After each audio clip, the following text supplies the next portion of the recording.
Hey friends, welcome back to my YouTube channel. आज हम discuss करने वाले हैं that what is respiration. Respiration एक इम्पोर्टेंट टॉपिक है जिसकी डिस्कशन बहुत ही इंटरेस्टिंग होती है, क्योंकि रिस्पायरेशन जो है आप देखें तो ये हमारे लिए एक बहुत इम्पोर्टेंट हमारा कंपोनेंट है या पार्ट है। Without respiration life is impossible because. तो आज हम डिस्कस करेंगे कि बेसिकली रिस्पायरेशन होती क्या है। रिस्पायरेशन पे मैं 2 लेक्चर्स बनाऊंगी जिसके अंदर फर्दर जो है इसकी क्योंकि क्लासिफिकेशन या डिवीजन होती है। तो आज हम स्टार्ट करते हैं कि रिस्पायरेशन बेसिकली होती क्या है। तो अगर हम रिस्पायरेशन को डिफ़ाइन करते हैं बेटा, तो respiration is a process in living organisms involving the production of ATP typically with the intake of oxygen and release of carbon dioxide. तो एक ऐसा प्रोसेस लिविंग ऑर्गेनिज्म के अंदर जिसमें एटीपी जो है उसकी प्रोडक्शन होती है। एटीपी जो है वो हमें प्रोड्यूस मिलती है, एटीपी हमें मिलती है एक प्रोसेस के रिजल्ट में, ठीक है, जिस प्रोसेस के अंदर ऑक्सीजन इनटेक की गई है और CO2 जो है उसको रिलीज आउट कर दिया गया है। तो ऐसे प्रोसेस को लिविंग ऑर्गेनिज्म के अंदर हम कहते हैं दैट इज अ रिस्पायरेशन। अगर हम बात करते हैं कि हमारे पास रिस्पायरेशन की टाइप्स कितनी होती हैं, तो रिस्पायरेशन की 2 टाइप्स होती हैं on the basis of oxygen presence, कि ऑक्सीजन प्रेजेंट है भी या फिर नहीं। तो first one is aerobic respiration and the second one is anaerobic respiration. Aerobic mean oxygen की प्रेजेंस में, an mean not and aerobic mean oxygen, यानी कि नॉट ऑक्सीजन की प्रेजेंस में, ठीक है। तो चलिए जी हम देख लेते हैं सबसे पहले कि हमारे पास एरोबिक रिस्पायरेशन जो है वो कैसी होती है। तो एरोबिक रिस्पायरेशन जो है वो ऑक्सीजन की प्रेजेंस में सिर्फ होती है, ऑक्सीजन की एब्सेंस के अंदर एरोबिक रिस्पायरेशन नहीं होती है। इस टाइप ऑफ रिस्पायरेशन के अंदर जो फूड है वो कम्प्लीटली ऑक्सीडाइज्ड हो जाता है। ऑक्सीडाइज मतलब टूट जाता है, ब्रेक डाउन उसकी हो जाती है, मुकम्मल तौर पे जो है वो ब्रेक डाउन हो जाता है। और इसका जो एंड प्रोडक्ट होता है उस रिएक्शन का वो CO2 होता है, यानी कि कार्बन डाइऑक्साइड, वाटर मिलता है इसके अंदर, और लार्ज अमाउंट ऑफ एनर्जी जो है वो इस रिएक्शन के एंड पर जो है वो एंड प्रोडक्ट मिलते हैं इसके। ऐसे ऑर्गेनिजम्स को जिनके अंदर एरोबिक रिस्पायरेशन होती है, ऐसे ऑर्गेनिजम्स को हम एरोब्स कहते हैं, ठीक है। और इनके एग्जांपल अगर हम देख लेते हैं कि एरोबिक रिस्पायरेशन किसके अंदर होती है, तो एरोबिक रिस्पायरेशन के एग्जांपल है लाइक यूग्लिना के अंदर एंड मैन। हमारे अंदर जो टाइप ऑफ रिस्पायरेशन हो रही है वो एरोबिक रिस्पायरेशन होती है, ठीक हो गया। चलें जी, तो फिर आप बताती हूँ मैं आपको that what is aerobic respiration. अगर एरोबिक रिस्पायरेशन ऑक्सीजन की प्रेजेंस में होती है, उसका एंड प्रोडक्ट में बहुत सारी एनर्जी मिलती है, CO2 मिलती है और वाटर जो है वो प्रोड्यूस होता है, तो एनारोबिक कौन सी होती है? तो बेटा एनारोबिक रिस्पायरेशन ऐसी रिस्पायरेशन जिसकी अक्रंस कब होती है? इन एब्सेंस ऑफ ऑक्सीजन, यानी कि ऑक्सीजन की उसको ज़रूरत ही नहीं है, ऑक्सीजन हो ना हो, it does not matter for anaerobic respiration, ठीक है। इस प्रोसेस के अंदर फूड जो है वो इनकम्प्लीटली ऑक्सीडाइज होता है, इनकम्प्लीटली। उसके अंदर फूड कम्प्लीटली ऑक्सीडाइज हो गया था, इसके अंदर इनकम्प्लीटली ऑक्सीडाइज है, यानी कि फूड की जो ब्रेक डाउन होती है वो पूरी तरह से जो है वो कम्प्लीट जो है वो नहीं होती है। इस प्रोसेस के एंड प्रोडक्ट जो होता है वो है इथाइल अल्कोहल या फिर लैक्टिक एसिड, और एंड में बहुत कम अमाउंट ऑफ एनर्जी जो है वो प्रोड्यूस होती है। ऑन दी अदर हैंड बेटा हमने देखा था कि एरोबिक के अंदर large amount of energy produce हुई थी, बट यहाँ पर सिर्फ लिटिल अमाउंट या less amount of energy produce होती है। ऐसे ऑर्गेनिजम्स को हम एनारोब्स कहते हैं। एग्जांपल अगर हम देखते हैं कि ऐसी टाइप ऑफ रिस्पायरेशन कहाँ पे होती है, तो हमारे स्केलेटल मसल टिश्यूज़ के अंदर जो रिस्पायरेशन होती है वो एनारोबिक होती है।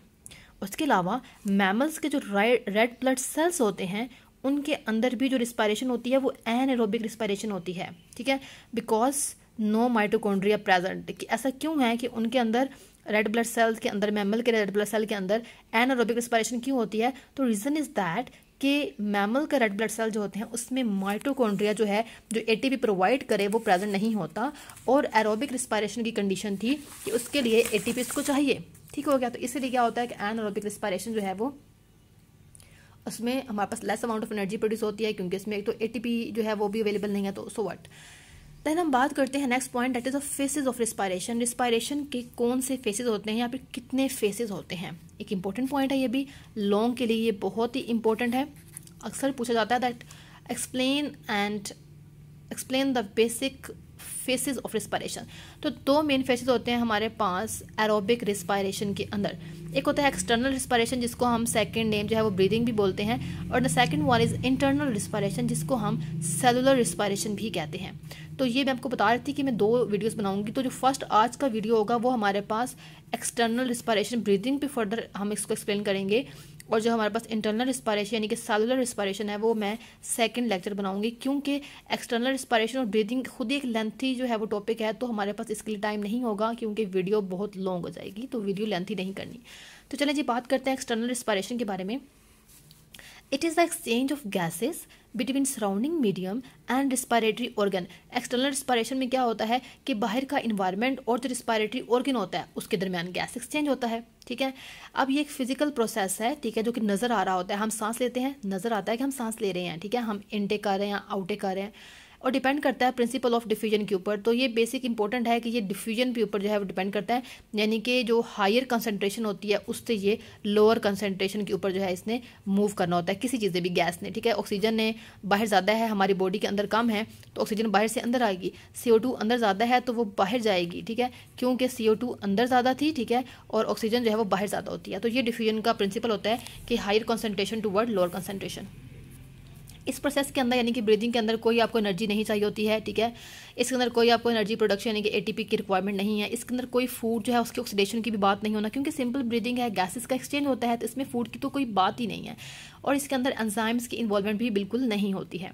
ऑन दी अदर हैंड अगर हम बात करते हैं इंटरनल रिस्पायरेशन के बारे में, मैं डिटेल तो आपको नेक्स्ट वीडियो में बताऊंगी इंटरनल रिस्पायरेशन की, लेकिन अभी इंट्रो दे देते हैं कि exchange of oxygen and CO2 between blood and body cells is known as internal respiration. अब एक्सटर्नल में क्या था कि बाहर का इन्वायरमेंट और बॉडी के जो रिस्पायरेटरी ऑर्गन है उसके दरमियान गैस का एक्सचेंज हो रहा है, लेकिन इंटरनल रिस्पायरेशन में क्या हो रहा है कि गैसेस का एक्सचेंज हो रहा है हमारी बॉडी में प्रेजेंट ब्लड और बॉडी सेल्स के दरमियान, ठीक है। और ये प्रिंसिपल ऑफ डिफ्यूजन के ऊपर ये भी डिपेंड करता है, और इसके अंदर एनर्जी जो है वो प्रोडक्शन होती है, इसमें फूड भी ऑक्सीडाइज होता है, उसमें फूड ऑक्सीडाइज नहीं था। देन मैंने कहा कि इसके अंदर एंजाइम्स भी इन्वॉल्व होते हैं, ठीक है, तो इसलिए ये इंटरनल रिस्पायरेशन जो है उससे डिफरेंट है, क्योंकि इसमें फूड भी ऑक्सीडाइज हो रहा है, एंजाइम्स भी इन्वॉल्व हो रहे हैं, और एनर्जी प्रोडक्शन भी इसके अंदर है, ठीक है। और इसके अंदर एनर्जी प्रोडक्शन भी नहीं थी, फूड भी ऑक्सीडाइज नहीं हो रहा था, सो एंजाइम्स भी इसके अंदर नहीं थे। तो चलिए जी बात करते हैं कि प्रिंसिपल ऑफ गैस एक्सचेंज क्या है। तो मैं आपको बता चुकी हूँ कि ये प्रोसेस जो होता है वो प्रिंसिपल ऑफ डिफ्यूजन के ऊपर जो है ये डिपेंड करता होता है, ठीक है, यानी कि ऑक्सीजन जो है और CO2 जो है वो उसका फ्लो होगा from region of higher concentration to region of lower concentration. Then मैं आपको बताती हूँ कि that what is a partial pressure. अगर हम पार्शियल प्रेशर देखते हैं तो ऑक्सीजन का जो पार्शियल प्रेशर है एयर के अंदर, ठीक है, और वाटर के अंदर वो अबाउट 159 नैनोमीटर होता है, यानी कि 760 मिलीमीटर ऑफ Hg, और it is about 104 millimetre of Hg in alveoli, और 40 mm है ब्लड के अंदर। इट्स मीन के हायर कंसंट्रेशन जो है ऑक्सीजन की वो कहाँ प्रेजेंट है, एयर के अंदर या वाटर के अंदर, उसके बाद उससे कम जो है वो एल्वुलाई के अंदर, और उससे कम जो है वो ब्लड के अंदर। इसीलिए जो है ऑक्सीजन जो है हमारी जो है बाहर से ऑक्सीजन जो है हमारे एल्वुलाई के अंदर, और फिर एल्वुलाई से जो है हमारे ब्लड के अंदर आता है, ठीक है, हायर से लोअर और हायर से लोअर, ठीक है। देयरफॉर प्रेशर ग्रेडियंट जो है वो क्रिएट होता है, और इसकी वजह से क्या होता है कि ऑक्सीजन की डिफ्यूजन होती है एयर से एल्वुलाई में, और एल्वुलाई से ब्लड और टिश्यूज़ के अंदर।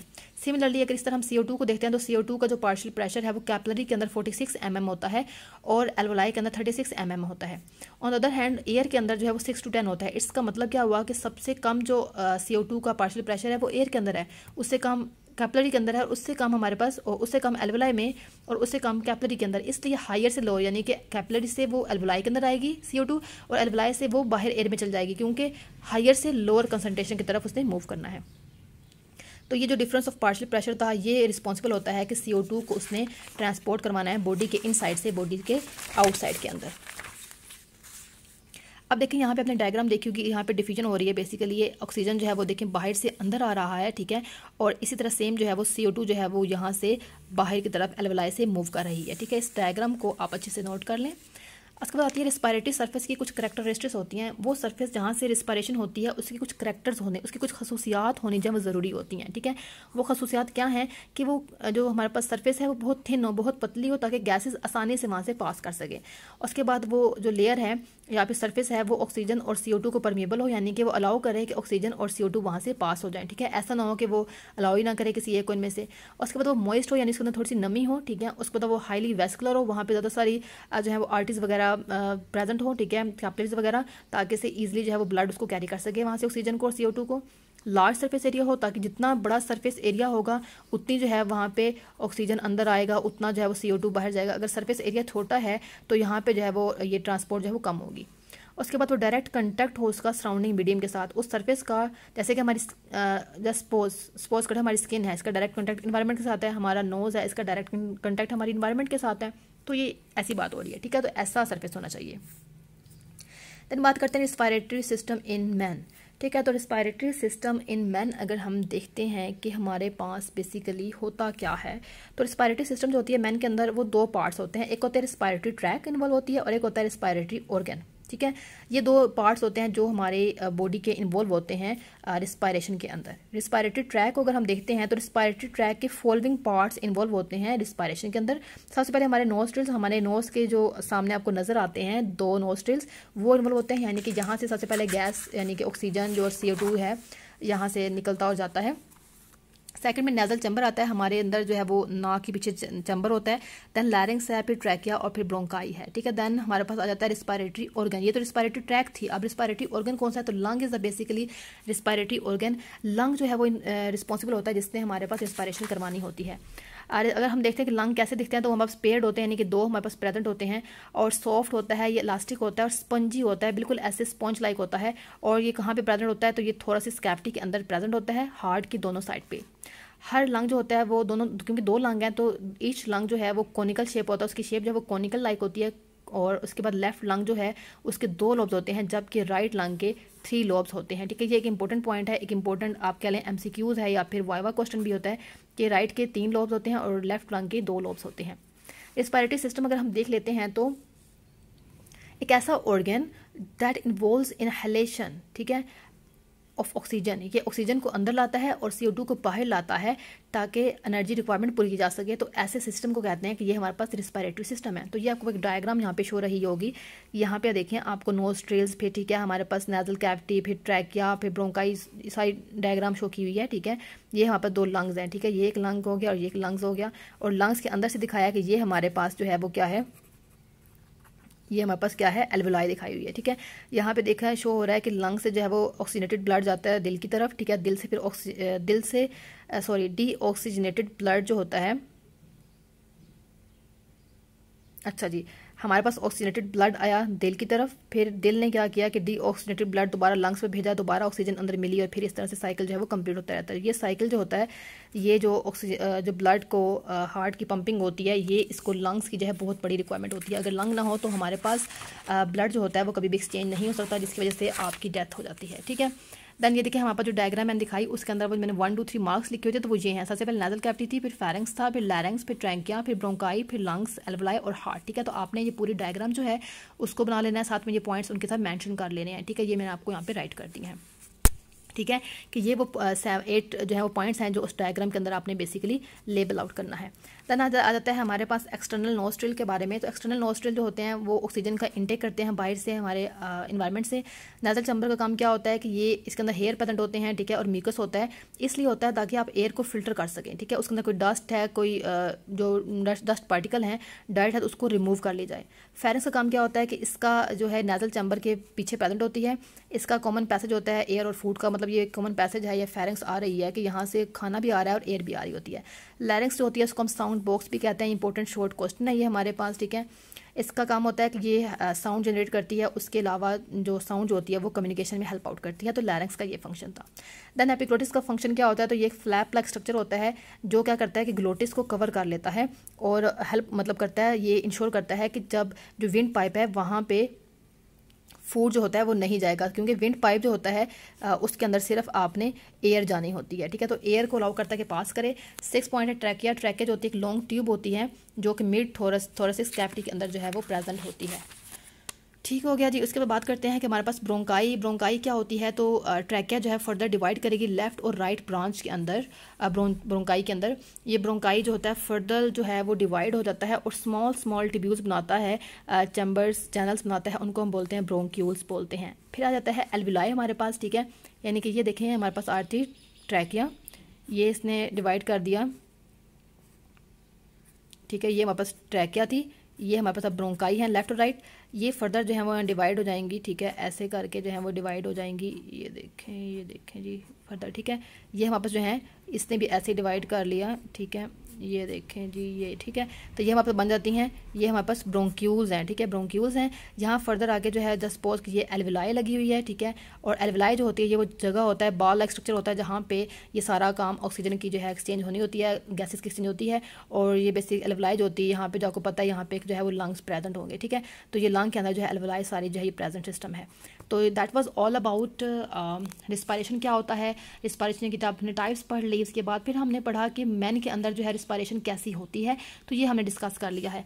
अब यहाँ पे बात आ जाती है हमारे पास बेसिकली कि हमारे पास मैकेनिज्म ऑफ ब्रीथिंग कैसा होता है। तो ब्रीथिंग के दो पार्ट्स होते हैं हमारे पास, एक होता है हमारे पास इंस्पायरेशन और सेकंड वन इज़ एक्सपायरेशन।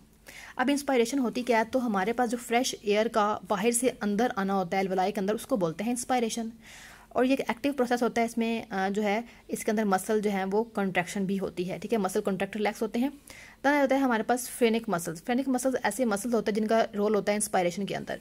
ये जो क्या होता है कि ये एक्सटेंड करते हैं, ये डायफ्राम टू रिब्स तक जो है एक्सटेंड करते हैं, और जो वर्टिब्रल कॉलम होती है वहाँ तक जब ये कंट्रैक्ट करेंगे तो डायफ्राम जो है वो बिल्कुल फ्लैट हो जाती है, जिसके रिजल्ट में थोरसिस कैविटी जो है वो साइज़ में इंक्रीज जाती है और उसके अंदर ऑक्सीजन जो है वो फिल हो जाती है, ठीक है। इसका काम क्या था, ताकि जो है वो ज़्यादा से ज़्यादा ऑक्सीजन जो है वो बॉडी के अंदर आ सके। देन आ जाता है हमारे पास दूसरे मसल हैं एक्सटर्नल इंटरकोस्टल मसल। इनका काम क्या होता है इंस्पायरेशन के अंदर बेटा, कि ये 11 पेयर्स होते हैं, ठीक है, जो कि 12 रिब्स के दरमियान प्रेजेंट होते हैं। जब ये कॉन्ट्रैक्ट करेंगी तो उसके रिजल्ट में रिब्स जो हैं वो बाहर की तरफ पुल होती हैं, डाउनवर्ड होती हैं बाहर की तरफ और नीचे की तरफ और आउटवर्ड की तरफ, जिसके रिजल्ट में थोरसिस कैविटी इंक्रीज होती है ताकि ऑक्सीजन ज़्यादा से ज़्यादा अंदर आ सके, ठीक है। आगे आता है डायफ्राम। डायफ्राम का क्या रोल होता है, तो ये एब्डोमिनल कैविटी के अंदर प्रेजेंट होती है। ये एब्डोमिनल और थोरसिस कैविटी को सेपरेट करती है और इनवॉलंटरी मसल से बनी होती है, मैमल्स के अंदर सिर्फ प्रेजेंट होती है। इंस्पायरेशन की ड्यूरिंग बेटा ये फ्लैट हो जाती है और एक्सपायरेशन के ड्यूरिंग ये रिलैक्स हो जाती है, डूम शेप हो जाती है, ठीक है, ताकि ऑक्सीजन ज़्यादा से ज़्यादा अंदर आ सके, इसलिए ये फ्लैट हुई थी। अब एक्सपायरेशन जो होती है कैसा पैसिव प्रोसेस होता है, जिसके अंदर क्या होता है कि CO2 को जो है वो बॉडी से बाहर निकाला जाता है। एक्सटर्नल इंटरकोस्टल मसल जो होते हैं वो जो हमारे पास मसल से ऊपर, उसमें हमने कहा कॉन्ट्रैक्ट हुए थे, इसमें ये मसल जो है वो रिलैक्स हो जाते हैं, ठीक है। और जो है ताकि सारी जो CO2 है बाहर जा सके। रिब्स जो होती हैं और डायफ्राम जो होता है वो बिल्कुल डूम शेप हो जाता है, ठीक है, वो भी रिलैक्स हो जाता है। और रिब्स जो है वो भी बिल्कुल नॉर्मल पोजीशन पे आ जाती हैं, ताकि जितनी ज़्यादा ऑक्सीजन जितनी ज़्यादा CO2 है बॉडी के अंदर वो बाहर निकल जाए। As a result thoracic cavity decrease हो जाती है और जितनी भी एयर है यानी कि CO2 जो होगी वो बॉडी से बाहर निकल जाती है। ये हमारे पास डायग्राम है इनहेलेशन की, आप देख रहे होंगे यहाँ पे कि यहाँ पे लंग्स जो हैं वो फ्लैट हो चुके हैं, बेसिकली डायफ्राम जो है वो भी बिल्कुल फ्लैटेंड है और रिब्स जो हैं वो रेज्ड हैं और एक्सटर्नल कोस्टल मसल जो है वो कंट्रैक्ट कर रहे हैं, ताकि जितनी ज़्यादा से ज़्यादा जो है वो ऑक्सीजन जो है वो बॉडी के अंदर आ सके, ठीक है। उसके बाद एक्सलेशन में आप देख रहे हैं कि ये देखें बिल्कुल डोम शेप हो रही है, लंग्स जो हैं डी फ्लैट हो रहे हैं, ठीक है, ताकि ज़्यादा से ज़्यादा जो है वो हमारे पास एयर है वो बॉडी से आउट जा सके और CO2 जो है वो बॉडी से एक्सहेल हो सके। That was all about mechanism of breathing and respiration. Hopes you like my video. If you like it, do like, subscribe my channel. मिलते हैं नेक्स्ट वीडियो में जिसमें हम डिस्कस करेंगे इंटरनल रिस्पायरेशन। तब तक के लिए अल्लाह हाफिज़।